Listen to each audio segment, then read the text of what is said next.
So now we're back after lunch and I've handed out the sample birth preferences sheets.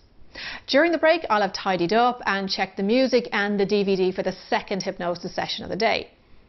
If we have time, I'll get the group settled with just a moment of mindfulness. It's a nice way to just bring their attention back into the room, back to their breathing, back to the present moment after lunch. Before lunch, we've come up with a list of activities for the partners to help mom stay focused, rested, and how to hack those hormones. On arrival to their place of birth, it's important that they can make this their space. We know that the research shows that moms who birth in home-like surroundings require less analgesia. They need to make this space their own. So here is, this is like a sample of our kind of birth preference template that we use. So put that, just hang on to it there for a few minutes. I want to settle down and we'll just do a moment of mindfulness to kick off.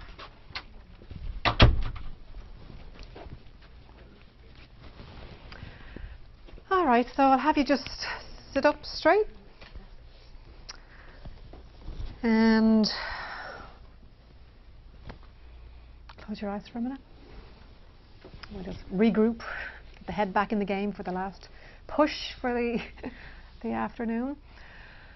So just take a couple of deep breaths. You can close your eyes, so feet flat on the floor, strong back, soft belly. All we're going to do is just drop into the breath for a moment. So just taking your attention to your breathing. And wherever it is that you notice that breath, just placing your attention there.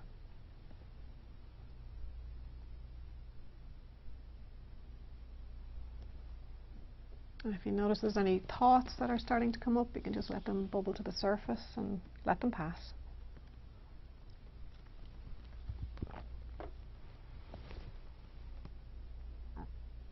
Notice the way your body feels on the couch.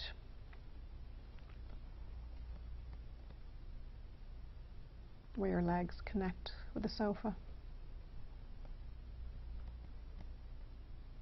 Pay attention to any areas that might be tight.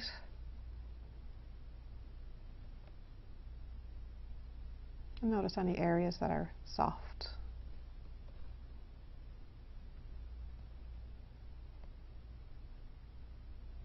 And bring your attention now to your feet on the floor.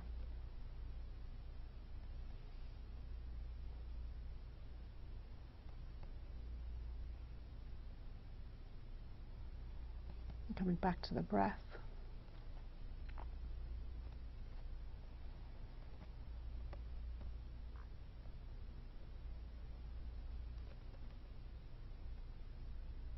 Just being aware of the breath. It's almost as if your body breathes you.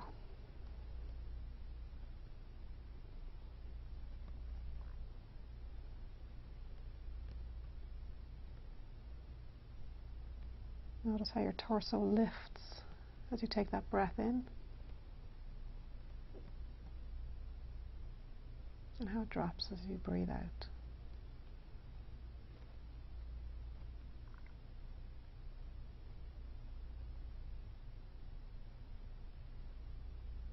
And you can open your eyes, and we'll continue.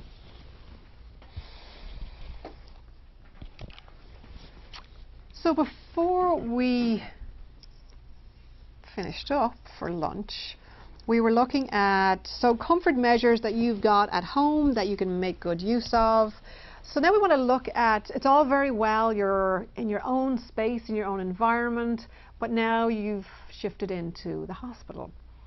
So we want to look at what can you bring from the home, again, to make sure that we're keeping mom kind of as cocooned as we can.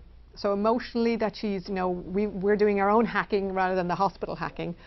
So things that you can bring from home. So you can definitely, you're going to have your MP3s on. Have your MP3s on in the car, because the car ride can be, that's a time of great excitement and sometimes adrenaline as well, because this is it, we're making the trek into the hospital now. It's not unusual for things to slow down or the surgeons to even stop. when you get to hospital or in the car ride. That's great. That's fine. Give moms a little break, because it can be challenging for mom to keep that focus when you're in a confined space and your body is telling you to move and do all, and you're in the car. And so I always think, when you are getting into the car, you've got a couple of comfort measures with you. If you've got a TENS machine, have your TENS machine on. Have mom have her headphones on. We're going to look at some of the acupressure points, but the hand acupressure point is great because mom can do it herself as she's driving, as dad's driving. Other things, bring anything that you can bring from home that will make this space your own when you get there.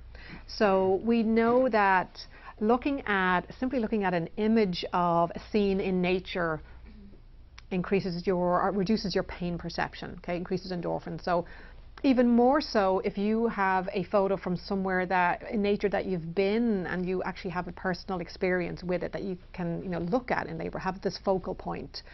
If you have one of those big body pillows and you got something that's going to be kind of anything, you can really make this clinical space your space. So the minute you walk in the door, we've got these bright lights, very simple things, turning off the lights or dimming the lights or pulling the curtains. Depending on kind of how mom is and how she's feeling, sometimes getting mom into the shower or getting into the tub if there's a tub available. If you have your essential oils, again, we want to make sure that we're hacking that smell in the hospital as well. So you've got your oils, you've got your mom's MP3s, and making sure we've got them on for admission. Because, as I said to you earlier, we've got, sometimes we get this 20 million questions, which will take mom out of that zone. And at this point, we want to get her into her designated area, really, and make this our own space, so that psychologically we can get her as close to that feeling of being at home. Because really, it's not so much about where you are, but where she is in her head.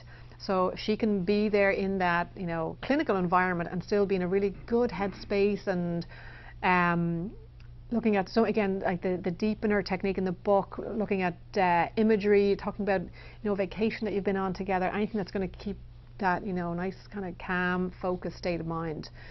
But the thing is, for getting into the hospital environment, the simple things of dimming the lighting, and getting mom kind of into a position, whatever position she wants to be in at that point.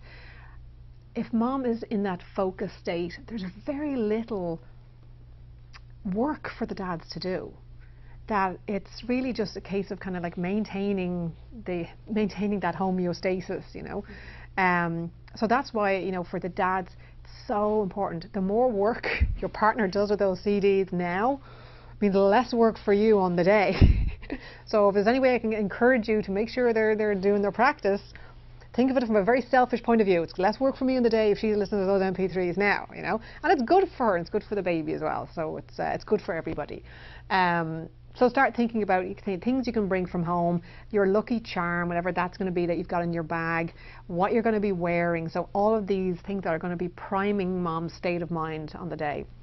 I remember there's a birth story in the group there a while ago, and mom and dad had talked about, some imagery around their honeymoon, and I think they'd been to Jamaica or somewhere on their honeymoon. And she brought part of her kind of ritual for her practice was, she would either get into the bath or, she put her MP3s on and sit on the couch, and she would, she'd had the coconut oil or coconut lotion, suntan lotion from that holiday. And that smell always brings her back to that lovely beach in Jamaica. So on the day when she had it was kind of getting close to the end, baby was soon to be born, and she was saying to the parent, tell me about Jamaica, tell me about Jamaica. So he's taking her into a nice hypnotic state.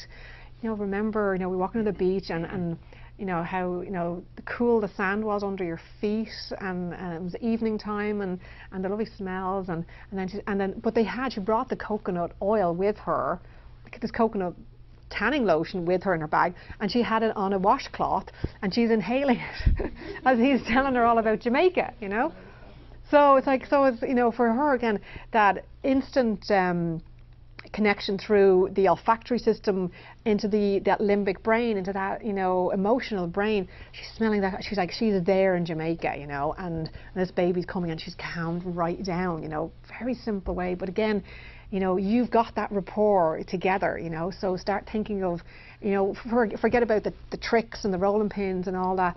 It's the head. This is, as I said, it's a head game, you know, so, you know, you've got your Jamaica somewhere, so figure out what that Jamaica is for your partner. So acupressure points. At this point, before they all fall asleep after having lunch, I'll get them moving again for the acupressure points. We demo the points and then they'll get an email with links to the videos first thing on that Monday morning after the workshop. There are also 2 additional reflexology points that you'll be covering on the foot. This is the solar plexus point for general relaxation and grounding, and the massaging of the big toe to increase oxytocin levels in labour if it has stalled. But before using points to stimulate additional oxytocin release, we'll always check the usual suspects of nourishment. When did mom last eat? Hydration, movement, dim lighting. Has mom been to the bathroom recently? And of course, mom's emotional state. If the partner has addressed all of these, then mom can try nipple stimulation, acupressure and reflexology. But be sure that she discusses this with her care provider before. These are the 3 points that I find really, really effective working with doula clients. And I'm going to be, when I send out the email to you tonight, you're going to get a link to Deborah Bett's really lovely PDF with a lot of different acupressure techniques. So these are kind of the 3 that I teach in class, but there's a lot more, and she has an app. So if you want to have the, you know, instant access to her videos and how to do it. But I'll be sending you a link that will take you to the videos as well, so you can actually have a look at the videos closer to kind of the guest date, so you're kind of very familiar with these points. But we'll start with the shoulder point. So what I'll have you do, I'll have the dads stand up behind your partner. So you probably have to go behind the couch. Just watch you don't fall over any of the camera equipment. And what I'll have you do is, so mom, if your hair is down, you might want to just bring it over to the side. So bend your neck forward, and we're looking for is that bony prominence at the base of the neck. Yeah. So we're looking for that. So at the base of the neck, you've got that bony prominence. And then I want you to find the shoulder tip. So the point that we're looking for is kind of midpoint between the shoulder tip and that bony prominence. So as you kind of work through with your thumbs, there should be a point that mom feels a little bit more sensitive. Now make sure it's kind of on the back side rather than the front. So it's going to be kind of, it's usually around the midpoint of the shoulder tip and that bony prominence. Now if you're not noticing a big change in finding that sensitive point, if it's going to work for you in labour, there'll be a definite change there'll be a sensitive point. When I use this with so for mom, it's going to be the pressure as much as she wants it on the day. So, and after a while, this can be kind of hard on the old thumbs, you know. So you can use your elbows, you can use 2 wooden spoons. I had a couple a few years ago that mom she had some back labour, and she sat over the toilet, so sat on the toilet, sitting back this way, and dad stood here and did these points for 7 hours. She went into the hospital fully dilated at her back labour, so that's massive. So, but he was like, yeah, my arms, everything hurt, you know, because she's like, no, you can't leave. This is it, you're here for good, you know. So with this point, what I found with this point, I was working with a really young couple who, they weren't gentle birth, they were just a young couple in this part of the world where this hospital I was in, they really just don't do epidurals. The women go in with the attitude of, have a seat, the women go in with the attitude of, well, you know, my sister didn't have an epidural, and my best friend had her baby last week and she didn't have one, so I probably won't have one. So that's their attitude going in. And this is like 5 hours from Dublin, where we might have like a 70 or 80% epidural rate. So culturally, it's just not the done thing. And again, they're not trying to be martyrs or anything, but they just go in with that attitude. That's their mindset. So this couple I'm working with, and they decided, no, we're not having the epidural. And I was like, okay, fine, you know. So Mom was into good active labour, and she's focusing through them, and she's starting to vocalise a little bit. So I thought, yeah, she's doing really well, because vocalising is a coping mechanism. So now high-pitched screaming, that's not so much a coping mechanism, that's panic. That's panic. And interestingly, there was when you hear somebody scream, I don't know because I put this out in the group the other day, it impacts a different part of the brain. It gets that downstairs brain active. So it impacts that fight or flight response, as well as the auditory part of the brain, that's the hearing system. So a scream can trigger that fight or flight response.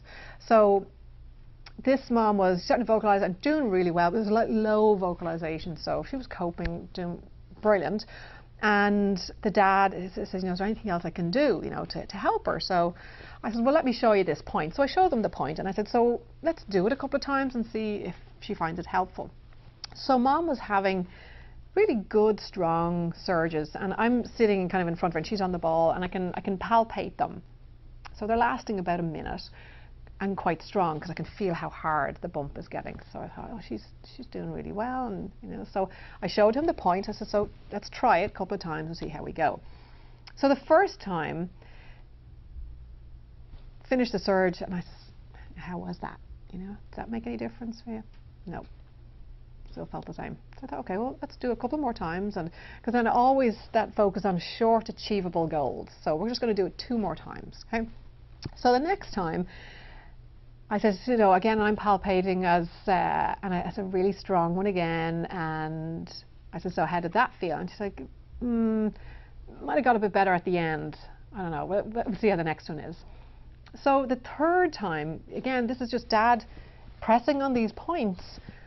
At about 30 seconds into it, she's like, oh, it's gone, and I can feel it, and it's still there, but she couldn't feel it anymore. She's like, oh, it's gone. That was much shorter, and I'm like, no, it's still there. Well, if it's changed, if this is whatever this point is, if it's shifted your perception that this feels like it's a shorter surge, then yeah, keep doing what you're doing, So that's what they use. They ended up using some of the nitrous oxide, the gas and air, and this point, and went on and had a really good experience, and exactly what kind of they wanted to have. So this next point is, now the shoulder point, you don't need to wait until you think you've got back labour or something. At any point you want to try this point, but it is a really nice one for again, for the dads to help us out. The hand point. So this again is another one that I've used. And I find it even more effective if you use ice on the point, particularly on the left hand. So what we're looking for is, and I'm going to send you out the video so you can have a look more up and close and personal at each point. So we're looking for the highest point of the thumb and the first finger. Okay, so when you bring your thumb and first finger, you'll see this little bump. Okay, so the point is right between that joint, right between where they both meet. This is a point, it's often used for headaches, but it's a great point for pain relief. For pain relief, as in when you are, and how I see this used most often is, again, in the car, when your kind of comfort measures are a little bit limited, but this is something you can do for yourself. Or Mom is in the pool or in the bath, and she has her hand here, and Dad can be sitting there putting pressure on the point. And it's just, and again, it's Mom will tell you what that pressure is, it's lighter or harder. But with the ice massage, it's basically just some ice in a Ziploc bag and just put on the point during the surge. So it's not pushed down into the point or anything, but it's just ice on this point. And it seems to be more effective on the left hand. So, but I've seen mums, do it on both hands, or Dad hold the ice in both hands. The shin point. This is a point that we would use if there was something going on where we thought this labour has slowed down and doesn't seem to be picking up. So we hit some kind of plateau, and especially if we're kind of under pressure now to start introducing IV oxytocin or something like that to kind of move things along. So I can't really show you in my boots, but what we're looking for is So with mom's hands, so this point is 4 finger width of her hand from the inside ankle bone. So when you get to that, so it's 4 finger widths, and then it's the point, it's not on the bone, it's just in off the bone, in behind it. This is one of those points, whenever I have acupuncture, I'll be hopping off the bed. For whatever reason, this is a really sensitive point for me. But if we are thinking about, look, we need to, there's something kind of looking like interventions coming down the pipeline, this might be a point that we will stimulate to try and get kind of descent and a little bit more dilation. And it's a really sensitive point, and it's not a point that we would use in pregnancy or something we would be using on a regular basis. And in labour itself, we would stimulate the point during a surge, and then we'd probably leave it for a half an hour, and then we'd do the other leg. So because someone will can feel the change very quickly afterwards. It's one of those kind of potent points to use. In the Deborah Betts booklet that I'll be sending you, she has, and there's like a cheat sheet as well, so you can kind of look at some of the points to use. But she has also a couple of kind of like an induction regime. So if for some reason you are looking at induction of labour, that there's a couple of acupressure points that you can stimulate, a couple of days before the induction, just to kind of help prime the body, so that we're hoping to have the best induction and get the body as ready as we possibly can. But I'll send you out these points. But the shin point is, again, we would say use with caution, and if we were looking at something to speed up, kind of get the labour to speed up without oxytocin, we would also be looking at other ways of reasons why the labour has slowed down. So, is it position? Do we need to get mom upright? Is it because she hasn't eaten? This whole we're not eating and what happens is if we're not eating, the uterus will stall. It's going to slow down. So, but it's funny when kind of one of the hospitals that I've worked in has really, really high rates of the use of the synthetic oxytocin for first-time moms, and they have a really strict no eating. And I'm like, you think you might just want to give them the banana instead of the IV, and kind of do a study on that, and I think it'll be quite clear what the results are.